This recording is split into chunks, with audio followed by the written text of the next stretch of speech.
to another edition of 45 Minutes with Harrison Ndifreke. Today, our guest is the 17th chairman of Ime Nigerian Medical Association, Akwa State branch. He's going to take us to the joining of the association in Akwa State. We're going to talk about COVID. We're going to talk about his election, and we're going to talk about the future of his administration and what the members should expect. Let me bring to you the chairman, Ime Akwa, Dr. Ime UDOH. Good afternoon. Thank you very much. Good to have you, doctor. Thank you for having me. Compliments. It's good to be here. Good. Thank you. Welcome, sir. All right. Thank you so much. Thank you for honoring the invitation, even if the short time we have. Okay, let's get to meet you. That's it. Dr. Ime Sylvester UDOH is an indigenous of the local government area of Akwa State. I am a graduate of the University of Calabar. Graduated in 2004, and I've been in the service of trying to see how to improve the quality of life of my colleagues right from school, even now as a doctor. Incidentally, I was the president of the National Association of Akwa Medical Students in Cross River in the University of Calabar, and it was in my time that the medical grant started. Okay. In the time of past governor Victor. Okay. Then after then, when I joined the state civil service, I contested for the post of the treasurer, Nigerian Medical Association, and my time as treasurer saw a lot of things being done in terms of accountability in the association. Then after the treasurer, I held so many other positions. For instance, the NMA Akwa State is divided into zones based on the senatorial district. Okay. We have the Uyo zone, the Kotikpene zone, and the Eket zone. And I became the chairman of Uyo zone from 2012 to 2014. From 2014 to 16, I was a member of the State Executive Council of the NMA. I was the NMA Committee Chairman on Disaster. And in 2016 to 18, I was the chairman of the National Association of Government in Medical and Dental Practitioners, which is an affiliate of the Nigerian Medical Association, whose role will oversee all the doctors in the government employ. Then in 2018 to 2020, I was still a member of the State Executive Council of NMA by being the chairman NMA Committee on Immunization. At the same time, I was the National Executive Council member of the Nigerian Medical Association, where I was the chairman on Information, Communication, and Technology. Currently, I work with the Akwa State government. I am the State Immunization Officer, responsible for immunization activities in Akwa State, and I've been in that office for about 7 years now. So basically, I think that's my life as a doctor and as a medical politician. Wow, congratulations, sir. I mean, you're grounded in the situation. I do a lot. NMA is my life. Okay, now, okay. Just put it that way. Sir, do you mind speaking about the election? Because the election ceased to be, it was much of tension during that day. Because we saw him. Oh, wow. That was an election. Okay. It was an election. Okay. I think nothing good comes easy. Okay. The whole electoral process has two things you can achieve from it. Number one is you try to impress on your members or the people, your electorate, to pick you against the other persons. And the second one is that there are so many things you learn in the process as you go along canvassing for vote from the electorate. You learn things from the electorate, you learn things from your fellow contestants. You see the things they do better than you. You see the things you do better than them. And ultimately, everything adds up to make you a better person. I think the election, we saw a lot of momentum on my side. At the time, I was scared of losing the election. And I'll tell you the reason. I became so popular. Okay. most of my supporters were very good in IT. They had, I had a supporter, he's a medical doctor, and he answers the name Pen King on social media.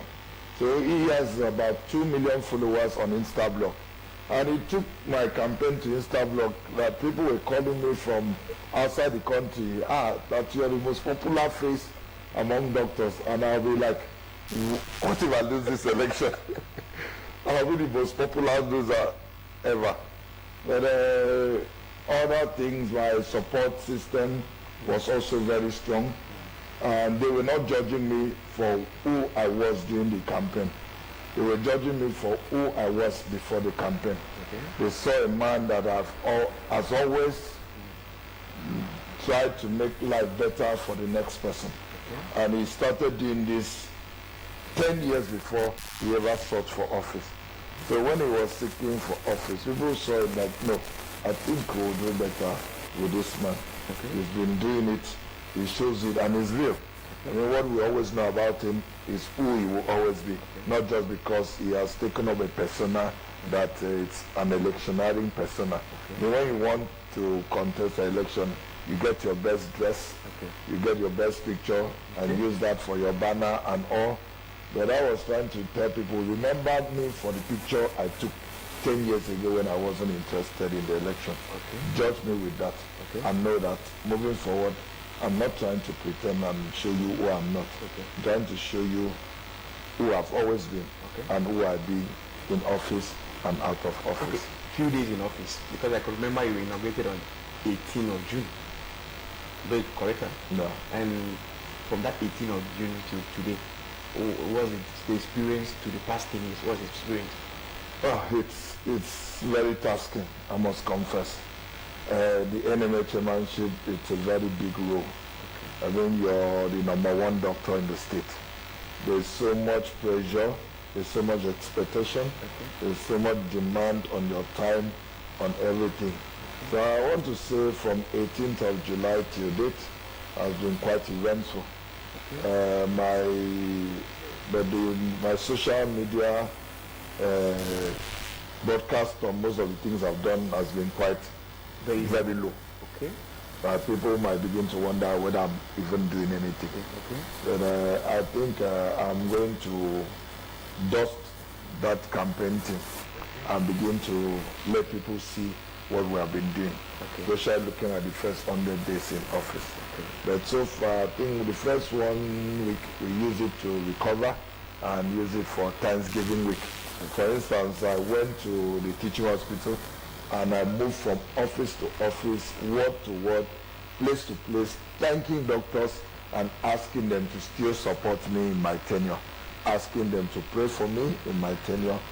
People were like, wow, this is the first time someone after winning election comes back to say thank you and say ask for support. But they seldom have time for that. That was a deviation from the norm. And a lot of people appreciated that thank you visit.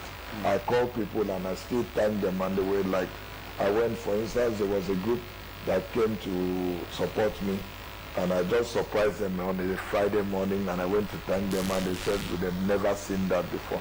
So things have been happening, but not being announced, or would I say published on a high note, but mainly on a low key.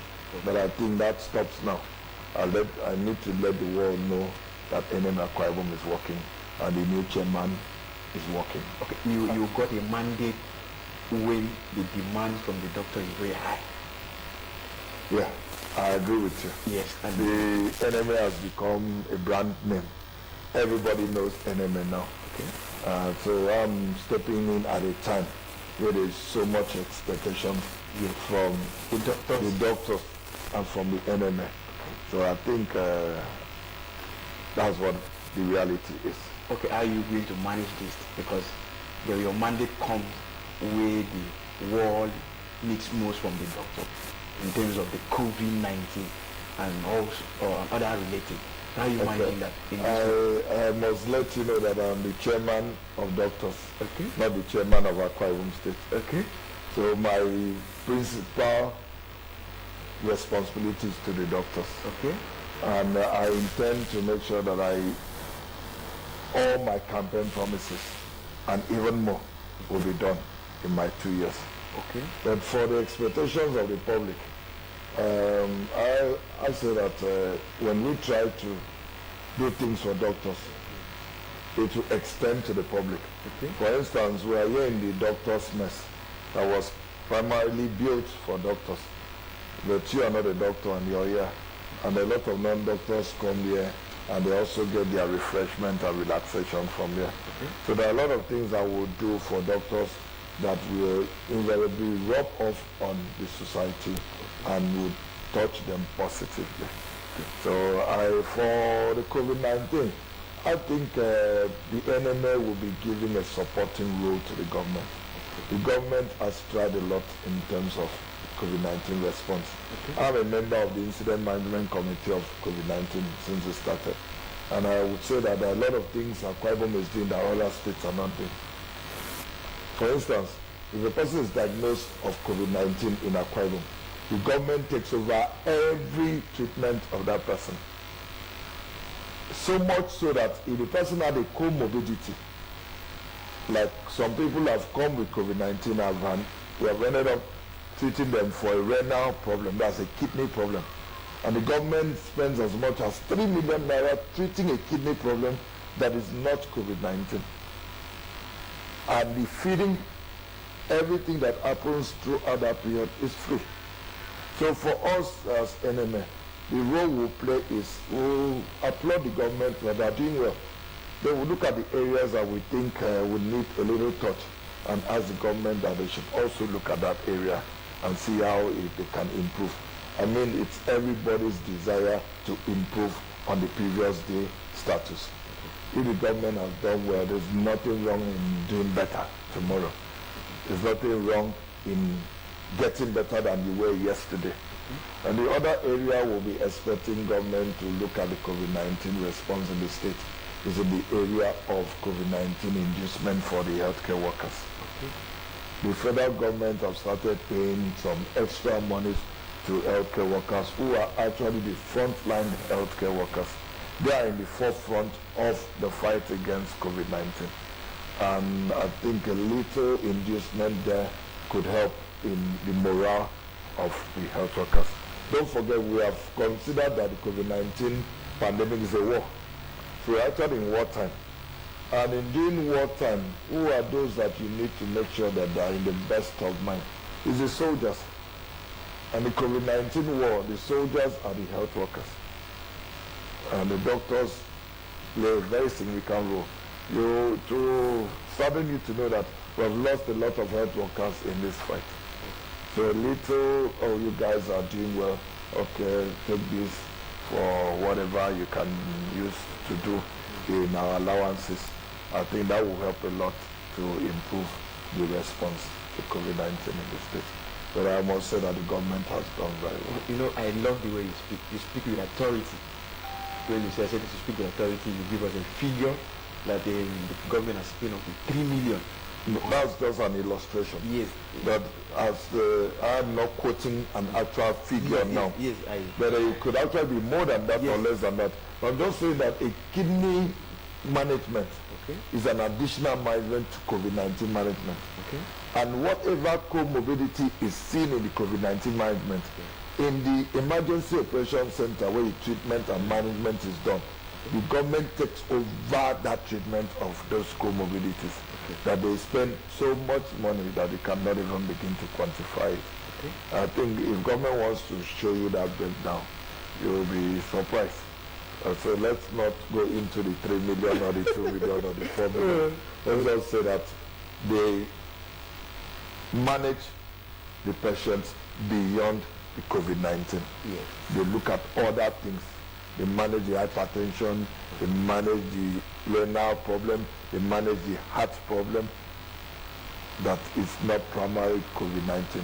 So at the end of the day, the wage bill for those persons with comorbidities is high, and the government has been doing it. Okay, so as a medical doctor now, is there a possibility of winning this war against COVID-19? One of the primary things that defines the COVID-19 is its novelty. It's a new thing. Yes. We are being faced with it, not even knowing what it was like. So we are optimistic. The human race has always been optimistic. We always win. We always win, but the problem or the question is, when will the win be? As the response is going on, you would see that the death toll is not that much in Akwa Ibom. Okay. As a country, I think yesterday when I looked at the death toll, we're still under 1,000. As a country of yes. over 180 million population, and only about, not up to 1,000 yes, have died. So I think that is a positive thing. Okay. So as a state, I don't think many have died. Those that have really died in the state were those that were brought in almost dead. And that is what you see generally in the healthcare sector. A person is sick, and he moves from a traditional healer to a church healer. Then when he's almost dead, they now rush him to the hospital. And I'm wondering, the hospital, is that where the miracle happens? The hospital cannot resurrect a dying person like that. I think it should be the reverse. The hospital should rather say, okay, we have tried medically. Let's send to the church where the power is to resurrect, and they resurrect. So you see them almost dying. That is when they come to the hospital, and they die. The same thing applies to most of our COVID deaths. There are people that were brought in almost at the point of death, and there is little that can be done. But those that were diagnosed early, commenced on treatment early, we have had a lot of success rate. Okay, now, out from COVID-19, let me take you to your administration, and part of your campaign promises. What are the strategy to fulfill this thing? You know, you are live on air, and doctors are watching you. Well, before they voted me, the doctors heard my strategy.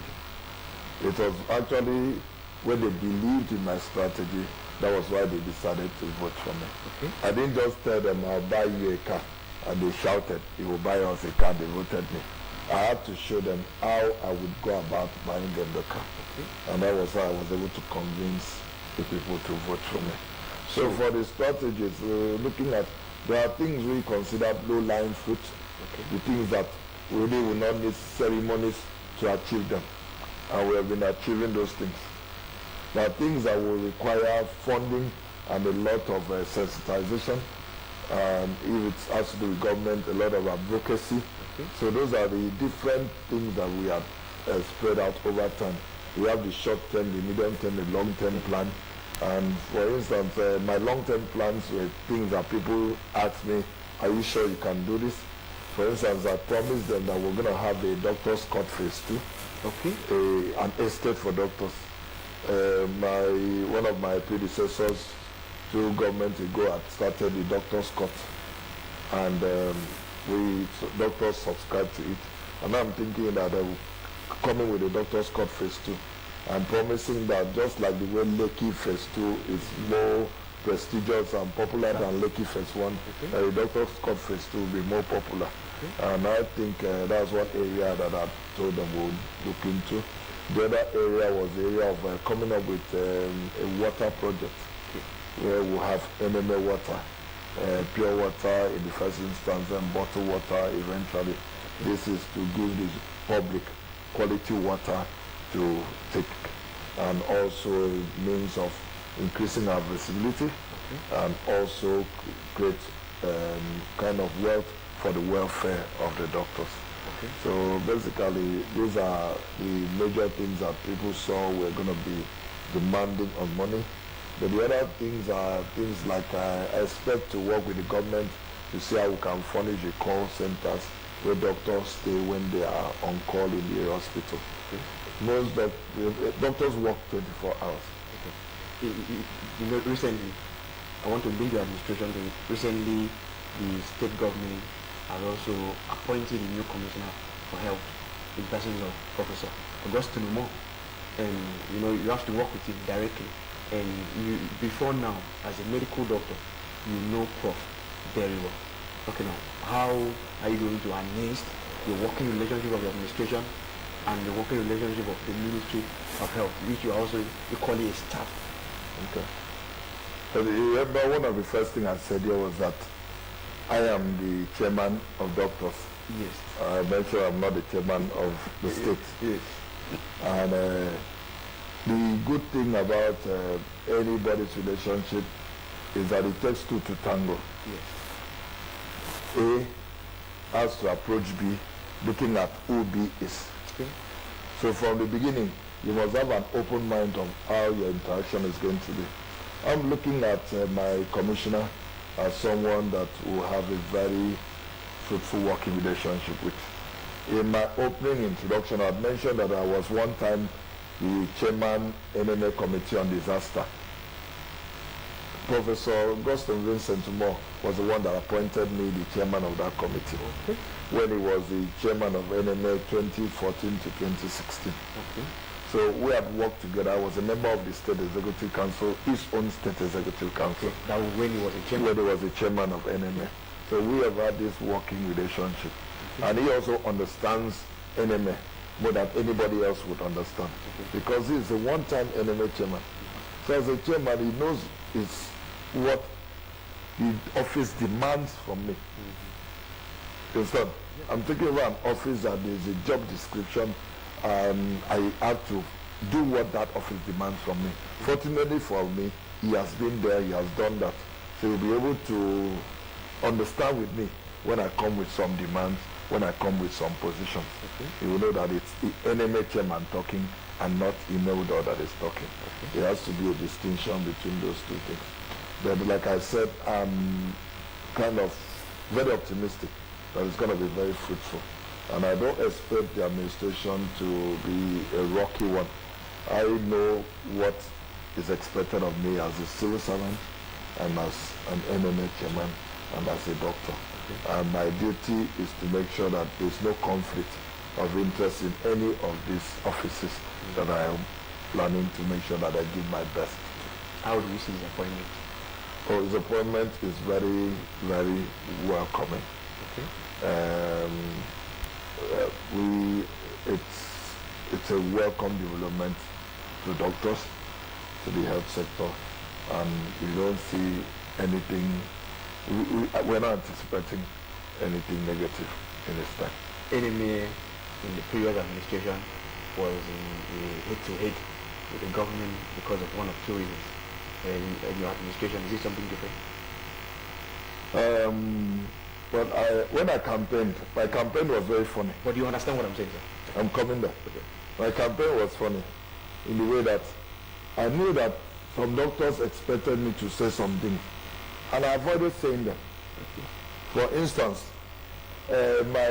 some doctors expected me to say that when I come, I'll fight government, and I told them that I was changing the phrase, fight, to engage. Okay. That I rather would like to engage government. Okay. As it's there are fathers who correct their children by beating them. Mm-hmm. There are fathers who correct their children by just talking to them. Yes. There are many approaches to anything. So I'm thinking that I might not get there. Okay. Might not get there. Okay. But if the office demands that we get there, it means that something is wrong somewhere. Okay. Because I'll try as much as possible from the beginning. Okay. In fact, the day Professor Moore was sworn in, and we went to him to pledge our loyalty and our commitment to work with him. Okay. And he told us that why his regime wasn't remembered was that he avoided every altercation and every fight. Okay. He tried to nip everything at the bud before it even grew. So that's why most people did not know about his tenure. It doesn't mean he wasn't working. So his appeal to us was that please don't wait to show that someone is a mighty eagle. Okay, maybe you might not know mighty eagle, ultimate warrior for the new generation wrestling lovers. That is not who we are. I told my colleagues that I can't remember a course in medicine that taught us how to fight. But rather, if the problem is this face mask that we need, my duty is to talk to my commissioner and convince him that doctors need this face mask as soon as possible. And I will tell him, sir, it will be best appreciated if this thing comes to us on the 20th of so day. If it comes on the 21st, we would have lost like 10 doctors. So, sir, would you bind 10 doctors dying before the mass gets to us? So my approach and the way I talk to him will make him look at this thing like it's serious and takes it to the next level of authority, and also tells the person his fears and why this has to be done on the 19th of August and not on the 20th. And the person will now listen and say, oh, I think that argument is right. If we give them this on the 20th, we would have lost about 10 or 20 doctors. But we give them on the 19th, we would have saved about 10 to 20 doctors' life. So your approach and how complete your advocacy and your lobbying is, that's what determines what you get. Okay. You want to go to school, it's not everything you write on your list that your father will give you. But there's a way you convince him that everything on that list is important. And you sit down, it might not be in one session. You might go and fail the first session, you go again the second session, you go again the third session, and you get it. That's how life is. Still having with us is the NMA chairman, Akwa State. And today's edition, let me surprise you, is specially delegated to our very own media guru, Pastor Michael Bush. Today is his birthday, 12th August. Pastor, to the boss, we say happy birthday. Still having with us is the chairman NMA. He has been able to take us through a training of his administration and what we should expect from him. And now let me go back to him, sir. You have been able to say government has done no other state could not do. Now, are you saying that the governor or the NMA is very happy with the governor? Yes, I can categorically say that the NMA is very happy with the governor. With reasons? With reasons I've just told you. Okay. You see, there are things that when you want something, most things are not events, they are processes. And you keep moving, as the Bible says, that we keep moving towards a perfect day. You're not born and you become perfect. You understand? Yes. It's a gradual process. Even when Jesus was born, he was the Son of God. But he did not die to deliver the world when he was born. History has it that he died at the age of, I think, about 33 years old. But as a Son of God, he could have still saved the world at birth. So why didn't he do it at birth? He could have saved the world when he was 10 years old. He could have saved the world when he was 20 years old. But he waited for his time. So the point I'm trying to make is that we have a destination. And like I said, it was a novel challenge to COVID-19. So we're gradually learning new things, and people are getting to understand new things and working towards getting there. And I think I have been in the government and I've seen a lot that this government has done. And if you want more, I think you should first thank for the first one you have gotten. And you know, so, okay, Daddy, thank you for the biscuit. Daddy, can you buy cake for me? You understand? So I must recognize that he has done well. Okay. I was telling people, there was a day I was put in a position and I was told to talk about the immediate past commissioner, what he had done. And I told them that when the commissioner came in 2015, there was the issue of the consolidated medical salary scale. It was called CONMES. A lot of states were going on strike for it. But the commissioner came and approached the governor that there is this CONMES that he would not work in Akwa Ibom first with the salary that was being paid. The governor asked him, well, now said, okay, fine, can you get me a salary scale I can pay? Get the best in the country, I'm going to match it or even surpass it. And I want to tell you that when that salary was implemented, Akwa Ibom was the highest earning as doctors in the state. CONMES, nobody talks about that. How? So there are other things like the innovations of the hospitals, other things. Like I said, it's a process. We'll get towards the destination.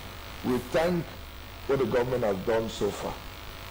Then we look at our scorecard, you understand? And we look at, okay, where are we now? Where do we want to go to? What can we do to get us there? That is what NMA will be doing with the government. We're partnering to see how we can get to the completion agenda of His Excellency.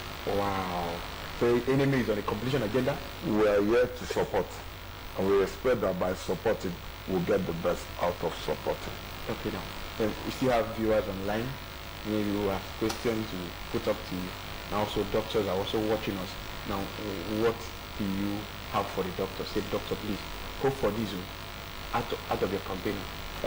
I just left a meeting now with the Medical Superintendents Forum. Okay. And I told them that I'm going to see how I will engage with government to give them the COVID-19 inducement allowance that they should expect. Okay. I believe that His Excellency will listen to me. Are you telling doctors? Yes, I'm telling doctors that I'm going to be engaging with the government to see how we can get COVID-19 inducement allowance added to our salaries. Okay. Not that I believe that it will cut across almost all the health workers and not just doctors. And I keep saying like this, there's no amount of money you spend on your health that is too much to spend. People have been known to sell properties to treat their loved ones. So for the health sector, no amount of money is too much to spend for the health and life of the citizens of Akwa Ibom State. Okay. Yesterday I was somewhere and I quoted the scripture. I told someone that even the devil believes in health. There was a point he was trying to ask God to allow him to harm Job. And he told God that all the man has, he will give in exchange for his life. What that literally means is that a man will give anything for his health. He will give anything for his health ministry.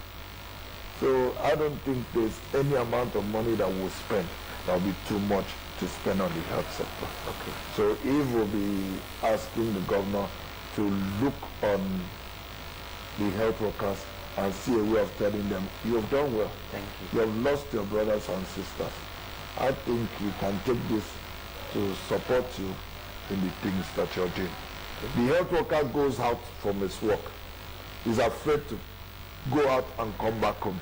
When he comes back home, he has to have things outside his house to decontaminate his clothes before he goes into his house. He spends money to do that. We can't even begin to look at it. The other day, someone was telling me that during the lockdown, going to work from Uyo to Oron, he was spending 1,500 naira to get to Oron and 1,500 naira to get back to Uyo. 3,000 a day. Just for transport. For transport. And he was going every day. So in a month, he would spend roughly 3,000 a day times 30 days. That's 90,000. So how much is left for his salary? So the inducement is supposed to cushion that loss, that sacrifice, that extra money he spent to make sure that his patients are well. A doctor's life is very complicated. We go back home with our patient's problem. You met a patient, and a patient could not buy his drugs. You buy drugs for a patient. We do that. We give them transport money. We buy food for them. So somehow, we carry a lot on us. So little package here and there will not be out of place for the health worker. Okay. Now, still in your administration and during your election, you contested to this election with other doctors, colleagues of yours. Have you extended a hand of fellowship to them? Yes, we're working on that.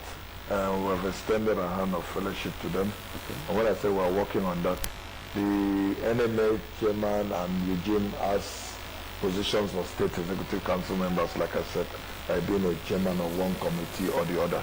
We believe that we can look at some items that the opponents were selling that we liked. We could actually look into those areas and make them to man those areas and deliver on those promises. I try to say that the NMA is a political party. And in the NMA, we don't have political parties. It's one NMA. So after the election, all things are dropped. And we remember first and foremost that we are doctors. And that means the house needs to be built, and we now start to say, okay, how do we move forward in the next 2 years with what we have? So all the people that we have lost, we have reached out to them. Some of them have requested to wait for healing. Some of them were waiting for... You don't need to be surprised now. No, when you say healing... If somebody has lost... Have you lost an election before? No. But yes, I've lost an election. You lost in school days? Yes. How was it? The aftermath of that loss? Very painful. Very painful. Yes. So did you start going to embrace your opponent immediately? No. So you're asking me a question you already know the answer to. So you need not be surprised. No, when you said heal, I never expected to be healed. Not heal from a disease, heal from just time. Okay. Just time, just give time. Okay. And that's why we have not set up the State Executive Council yet. Okay. We are waiting for that time. Do you have anything to tell them on media now? I'm their brother. I'm their colleague. I am also, like they were also looking for how to make the life of doctors better. I was also looking for how to make the life of doctors better. By providence, the will of God, I came out successful. But I do not forget and I do not take for granted the role they played in the election and the promises they made to doctors. And I think that if we can work together and still fulfill those promises. So I'm extending my hand to them to reach out and hold my hand. Let's work for NMA together. Let's work for doctors together. Okay. That is what I'm saying to my colleagues. Okay. Hillary is the chairman of NMA Akwa. He has taken 40 minutes. So now we're going to give him 5 minutes for him to conclude, advise, challenges, and also what he's expecting, and also what generally. Listen, in all these our discussion, we're going to give you 40 minutes now. We're going to give you 5 minutes to you have already extended your now fellowship. Okay, now we're going to tell them what they should expect, advice for the doctors who are on the field, and what they should anticipate in all conclusion of the matter. Thank you very much. I just want to say for my colleagues, my fellow doctors, you remember me when I was campaigning.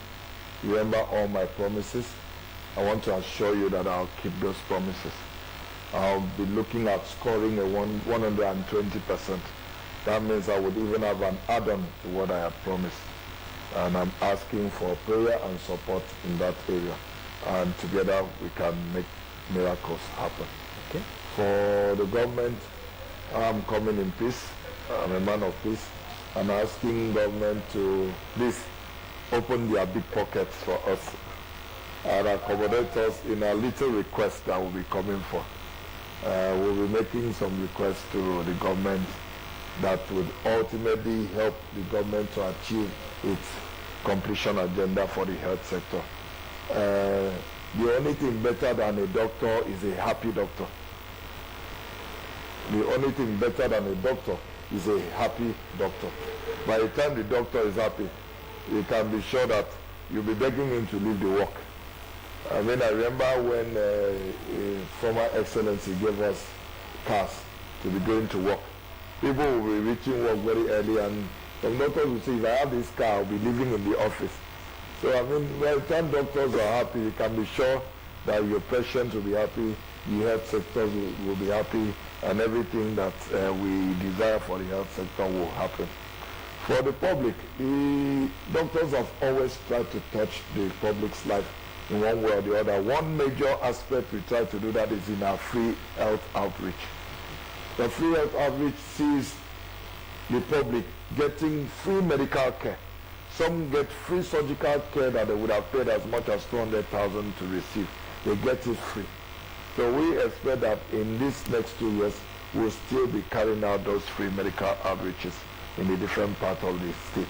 And we believe that people will not pay for them when they happen. They'll get their medications and their surgical and even eye care free of charge. This the public will get from doctors. And I think that the 2 years will be a very interesting time.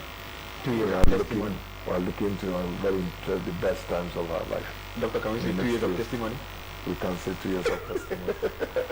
When I campaigned actually, okay. I told the electorate that I've come with something that I've not heard other people talk about or even said about me before now. Which is? I've come with the power of God.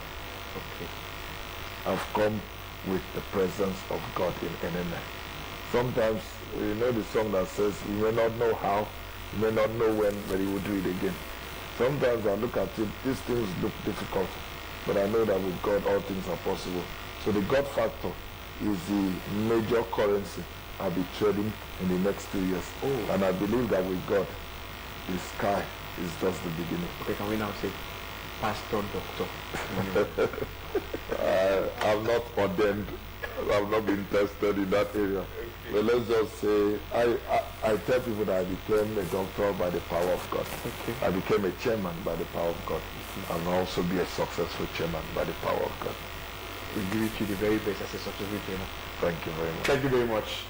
We have come to the end of today's edition of 45 Minutes with Harrison Ndifreke. As I earlier told you, today's edition is dedicated to Pastor Michael Bush, the media guru, the boss. I am under his mentorship. So sir, today on behalf of the crew of 45 Minutes with Harrison Ndifreke, we said happy birthday. Thank you. Keep a date with us again. I remain your anchor person, Harrison Ndifreke. Thank you and bye.